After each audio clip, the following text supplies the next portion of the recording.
لساتی نوێما ئەبین لە ساتەکانی یاد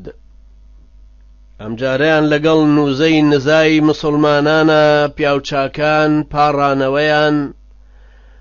دوعاکردن و فرمێسکتکان ڕووکردنە خوای پەروەردگار و تۆ بە نەشکاندن لەگەڵ پیاوچاکانی ئومەتی ئیسلام لەگەڵ ئادابی دوعاکردن کە لە ئاڵلقەی ڕابردووە باسم لە هەندێک خاڵ کرد کە دوعاکردن کاریگەریان چەند زۆرە جگە لەوەی کە خۆی خواپەرستیە پێغەمبەر صلی الله عليه وسلم ناوی ناوە مۆخی عیبادەت دوعاکردن پاڕانەوە و لاڵانەوەیە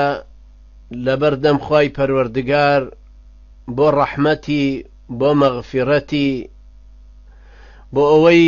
قەڵەمی عەفوی بێنێ بەسەر گوناهەکانمانە بۆ ئەوەی یارمەتی دەرمان بێ بۆ ئەوەی سەرکەوتومان کە پشتمان بگرێ پاڕانەوە بۆ وەرگرتنی تۆبەکانە بۆ قبوڵبوونی گەڕانەوەمانە بەرەو خوای پەروەردگار هەتاوەکو بەڕووی ڕەحمەتی خۆی بە بەزەیی خۆی ئاور لە هەر یەکێکمان بداتەوە و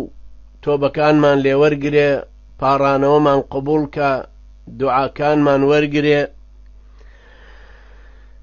وتمان یەکەمین کاتێک کە زۆر گونجاوە بۆ قبوڵبوونی دوعا نیوەشەوە کاتی شەونێژە ئەو کاتانەیە کە دنیا هێمنە خەڵکی هەمووی خەوتون ئەم عابیدە خواناسە دەستی بەرەو ئاسمان بەرز کردوتەوە ئەپاڕێتەوە یا لە سوجدەیە و داوای لێبوردن لە خوای پەروەردگارەکە و تک تک فرمێسکی پەشیمانی ئەڕژێنێ لەسەر ئەو گوناهانەی کردوێتی بەڵکو خوای پەروەردگار لە ڕیزی پیاوچاکانە قبوڵی کاتەوە هەروەها وتمان لە سوجدەیە کاتێکە کە عەبد لە خوای گەورەوە نزیکە هەلێکی گەورەیە کە ئینسان زیاتر بپاڕێتەوە یان لە کاتی بانگ یان لە نێوانی بانگ و ئیقامە لەو کاتانەی تر کە قبوڵن دیسان هەروەها لەو شوێنانەی کە قبوڵن لە کاتی ڕوبەڕووبوونەوەی مسلمانان و دوژمنانان مسلمانی مجاهد وەستاوە و ڕوبەڕووی دوژمن بۆتەوە ئەمە لە کات و شوێنێکایە کە ئومێدە ئینشاء الله خوای گەورە دوعاکەی لێ قبوڵکە ئەمەش هەلێکی گەورەیە وەکو سەهلی کوڕی سەعد لە پێغەمبەرەوە صلی الله عليه وسلم فەرمێ ثنتان لا تردان ئەو قەلما تردان دوو پۆلە خەڵکی هەن زۆر زەحمەتە دوعایان قبوڵ نەبێ و دەست بەرزکردنەوەیان پاڕانەوەیان گل بدرێتەوە وەڵام نەدرێتەوە الدعاء عند النداء وعند البأس حين يلحم بعضهم بعضا پێغەمبەر صلی الله عليه وسلم فەرمێ لەو دوو کاتەیە دوعا زۆرتر گیرە ئەبێ کاتێک کە بانگەدا هەروەها لەو کاتێک کە خەڵکی ڕوبەڕووی یەکتری وەستاونەتەوە وەکو دوو پۆل تێکچڕژانی مسلمانان و کافرانە لە کاتی جیهاد و غەزایە کە خەڵک هەمووی تێک چڕژاون و لەو کاتەیە ئەم عەبدە مسلمانە هاوار بۆ خوای گەورە ئەبا هاناو هاوارە باتەوە لای خوای پەروەردگار کە دوعای لێ قبوڵکە هەلێکی ڕەخساوە بۆ ئەو کەسەی کە دوعاکە خوای گەورە دوعای مجاهیدەکان قبوڵکە لەو کاتانەی کە دوعاکەن کاتێکی تریان نەو کاتانەیە کە بارانە بارێ خەڵک زۆر کەس لەمە غافڵە هەر سەهلی کوڕی سەعد ڕەزای خوای لێبێ لە پێغەمبەرەوە صلی الله عليه وسلم گێڕێتەوە فەرمێ وەوەقت المەطەر کاتی بارانبارین فرسەتێکی گەورەیە بۆ ئەوەی عەبدی مسلمان دەست بەرز کاتەوە لە خوای پەروەردگار بپاڕێتەوە دوعا بکە ئەگەر ئێستا کەس و کارەکەمانی لێ مەحرومن لە کوردستان ساڵی وشکاییە و قەحت و بێبارانیە و ناتوانن دەست بەرزکەنەوە لە کاتی بارانە دوعا بکەن ئەوانەی لە وڵاتانی ترن و بارانیان بەسەرا ئەبارێ جێی خۆیەتی دوعا بۆ خۆشیان و بۆ کەس و کار و ئەو خەڵکە داماوەی کوردستانیش بکەن خوایە غەزەبیان لێ نەگری خوایە غەزەب لە ئێمەش و لە ئەهلی کوردستانیش نەگری بەهۆی ئەو هەموو درڕندە و جانەوەرانەی چوونەتە سەر حکم و لە دینی تۆ یاخی بوون و دژایەتی دینەکەی تۆ ئەولیایانی تۆ ئەکەن یا ڕەبی خوایە خوایە ئەم خەڵکەش بە گوناحی ئەو مجریمانە نەگری یا ئەڵڵا. هەروەکو چۆن سەیدنا سولەیمان سەلامی خوای لێبێ تێپەڕ بوو بینی مێرولەیەک لەسەر پشت کەوتۆ هاوارەکاڵە یا ڕەبی خوایە بە گوناحی بەنی ئادەم ئێمەش نەگری، یا ڕەبی خوایە ئێمەش بە گوناحی ئەو تاوان بارانە و ئەو مجریمانە نەگری یا ئەڵڵا کە کار بەدەستن لە کوردستانە و ڕویان لە دینەکەی تۆ وەرجێڕاوە ڕویان کردوتە کۆشکی سپی، خوایە ڕویان ڕەشکەی. یەکێکی تر لەو کاتانەیە کە دوعا قبوڵە بێ ڕۆژی هەینیە، ڕۆژی جمعەیە. پێغەمبەر صلی الله عليه وسلم فەرمێ يوم الجمعة 12 ساعة،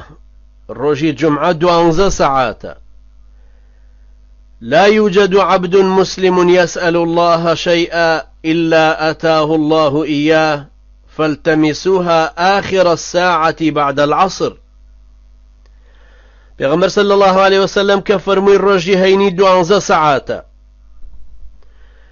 هەر عەبدێکی مسلمان داوای شتێک بکات لە خوای پەروەردگار لەو کاتەیە حتمن ئەیداتێ دە ئێوەش بگەڕێن لەو سەعاتی ئەخیری دوای عەسرە کە ڕۆژەکەی تیا کۆتاییە بێ دوعای تیا بکەن بەڵکو خوای پەروەردگار لێتان قبوڵ بکە. دوعای مسلمان بۆ مسلمان گیرایە. دوعاکان پێویستە کاتیان بۆ هەڵبژێری، شوێنیان بۆ هەڵبژێری، جۆری دوعاکان هەڵبژێری، بۆ چێیەکەی. یەکەم دوعا بۆ خۆ دەکەی، دووهەم بۆ دایک و باوکت، سێهەم بۆ زوڕێتت،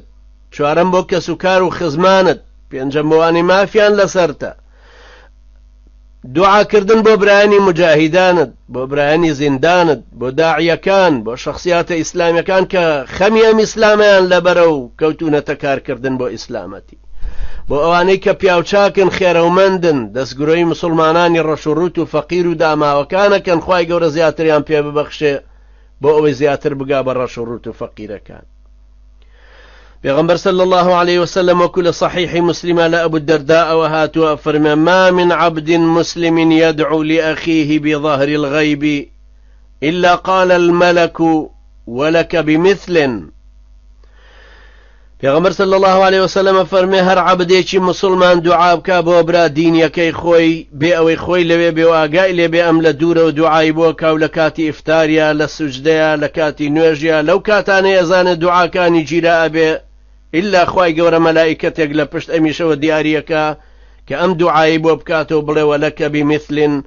تۆش خوایە ئەو دوعایی کە ئەم پیاوە مسلمانە بۆ برا مسلمانەکەی کردووە خوایە بۆ ئەمیشی گیراکە و خوایە مرادی ئەمیش حاصل کە.